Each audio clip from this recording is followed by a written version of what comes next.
On the 21st of December 2022, President William Ruto launched the ambitious Jaza Miti program seeking to plant 15 billion trees by the year 2032. This is aimed at restoring and conserving 10.6 million hectares of degraded ecosystems and landscapes. In this edition of the Spotlight 2023, we take a look at where we are and key environment-related events that have happened in Kenya as part of the Greening Kenya initiative and the country's efforts in dealing with climate change. To celebrate his 56th birthday, President William Ruto led the nation in a national tree growing and restoration campaign.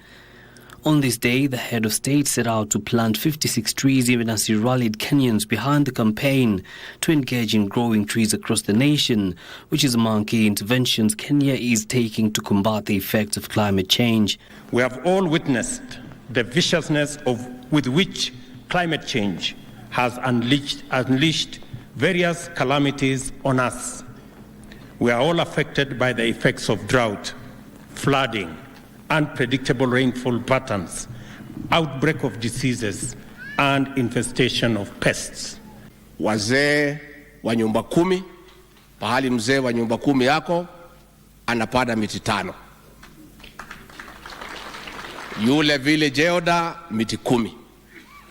Assistant chief 20. Chief 30. Assistant commissioner 40. Deputy county commissioner 50. Alafu county commissioner 60. Kusonga hapo mbele, wajumbe, members of parliament 100. Mawaziri na makatibu 200. Naibu wa rais 500. Rais mwenyewe 1000 and above. We will be calling all of us to join hands to make this a success. The Ruto administration has an ambitious plan to plant 15 billion trees by the year 2032. The goal of the initiative, achieving 30% tree cover in Kenya by then. Ministries, state departments, public and private organizations have taken up the challenge and have been tasked with their own independent targets to ensure this exercise is a success. The tree seedlings for the Jaza Miti program were mainly provided by the Kenya Forest Service under the Ministry of Environment and Forestry. The service being at the front line to ensure the trees are not just planted but grown. The 4th to 8th September 2023 Africa Climate Summit was an event that signaled Kenya's commitment to the climate change agenda. During the event, over 20 heads of state converged in the country's capital, Nairobi, to address the increasing exposure to climate change and its associated cause both globally and particularly in Africa. The outcome of this summit was the Nairobi Declaration that serves as a basis for Africa's common position in the global climate change process. We are aware of the unjust configuration of multilateral institutional frameworks that perpetually place African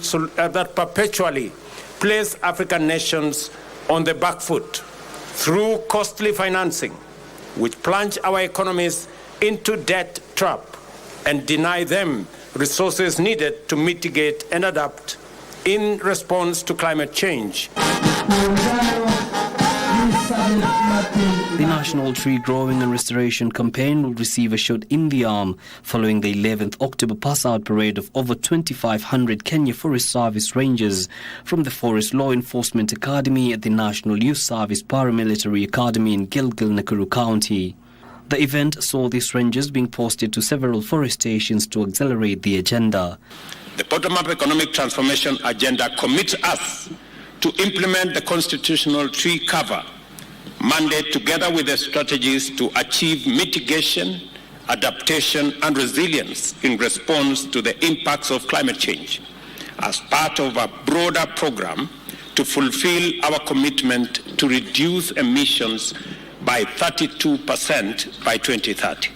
We have been working with various partners to increase and improve our forest surveillance to tame these problems. We have improved our forest fires response system, both through technology and mounting surveillance points across our forests. Monday, in November 13th, 2023, and Kenya had its maiden National Tree Growing Day, which the government set aside and called on members of the public to plant trees as a mitigation of the climate change effects. The goal for this day was to plant at least 100 million seedlings with the national exercise happening at the Kiu wetland in Makueni County. This exercise was replicated across all 47 counties in the country. On the sidelines of this national day, the Kenya Broadcasting Corporation team wasn't left behind as a section of staff on the board went to the Marania transmission station in Meru County and planted 15,000 seedlings. Planting of trees will help us get enough water, get enough rain, and provide food to animals, to livestock, and to humans.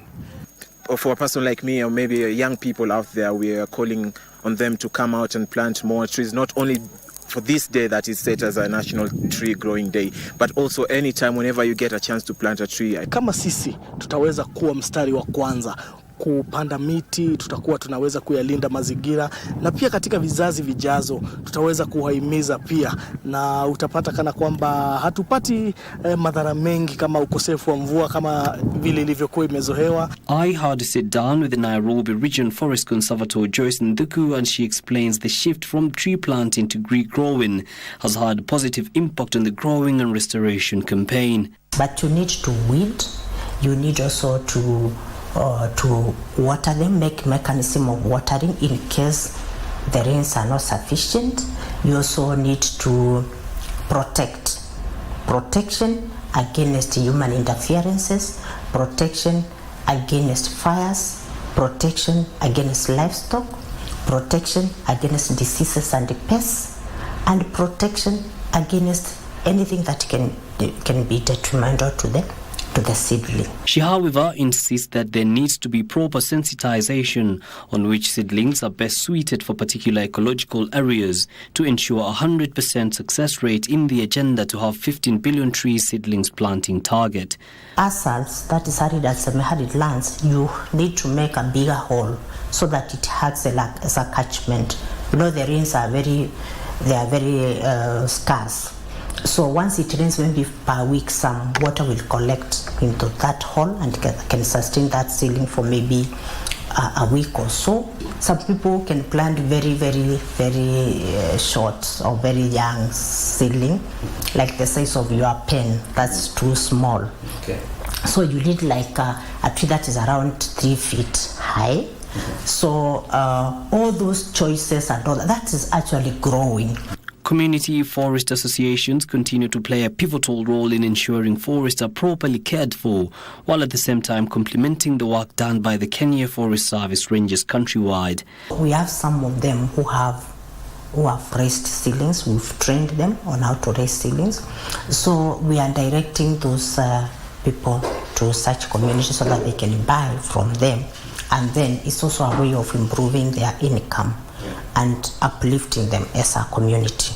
Nairobi and Kajiado counties that fall under Nthuku's jurisdiction have a combined target of over 8 million seedlings.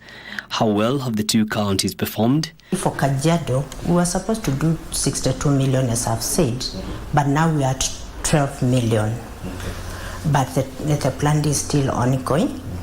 And for Nairobi, we were supposed to plant 894, and we've already planted around 390 something seedlings, 390 seedlings so far. That is the annual target for this financial year. So by June 30th, we are supposed to meet those targets. But like any great project, there are challenges that Nthuku notes have affected the attainment of the 2032 target set by the government of Kenya. Most of the people, they want to plant the trees. Most of them, they want to be given.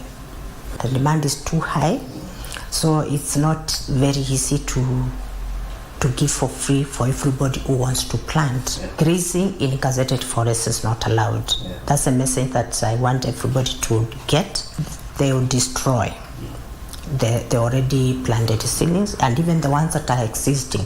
You know, when they debug, some of the livestock, they debug like goats, they debug the trees, but they debug, then they die.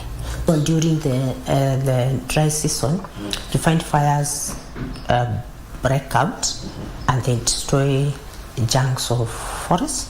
So what we normally do as KFS, we are introducing monitoring technology that you can monitor all our forests so that we are able to know, to detect an eventuality of fires breaking out. According to the Regional Forest Conservator, partnerships and collaborations with several state and non-state actors will go a long way in ensuring the target is achieved, but insists that proper sensitization ought to be done to ensure all citizens understand fully the importance of tree planting and growing, so that current and future generations are able to reap the benefits of the greening initiative being done under the stewardship of the head of state, the Ministry of Environment and Forestry and the Kenya Forest Service.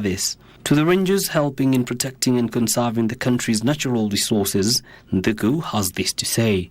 I embrace every challenge that comes because I believe we grow through challenges. So if you don't face challenges, you are not able to think on how best you can solve that challenge.